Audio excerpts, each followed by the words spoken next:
Market దాని చరిత్రలో ఎన్నోసార్లు రెసిస్టెన్స్ని ఫామ్ చేసుకుంది, రెసిస్టెన్స్ని బ్రేక్ చేసుకుంటూనే వస్తుంది. మల్టిపుల్ టైమ్స్ రెసిస్టెన్స్, ఇక్కడ ఒక పెద్ద రెసిస్టెన్స్ 2007 నుంచి 2010 వరకు 3 సంవత్సరాలు రెసిస్టెన్స్ ఫేస్ చేసింది. కానీ మళ్ళీ బ్రేక్ చేసింది 2014.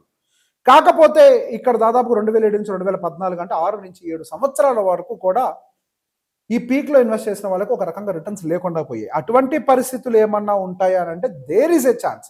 కాకపోతే 2007 తోటి ఇప్పుడున్నటువంటి కండిషన్ భారతదేశాన్ని కంపేర్ చేయలేం. India is growing faster. So అంత లాంగ్ టర్మ్ కన్సాలిడేషన్ ఉండే అవకాశం లేదు. మేబీ ఆల్రెడీ 1 year కంప్లీట్ అయింది కాబట్టి ఇంకొక half year. In general average consolidation of Indian stock market is 1.5 year. So ఈ 1.5 yearలో మరి మార్కెట్ రివైవల్ అయ్యే అవకాశం, అంటే నెంబర్స్ పాజిటివ్గా వస్తే, కంపెనీల యొక్క నెంబర్లు పాజిటివ్గా వస్తే డెఫినెట్గా రెసిస్టెన్స్ కూడా బ్రేక్ చేసి పైకి వెళ్ళే అవకాశాలు ఉన్నాయి.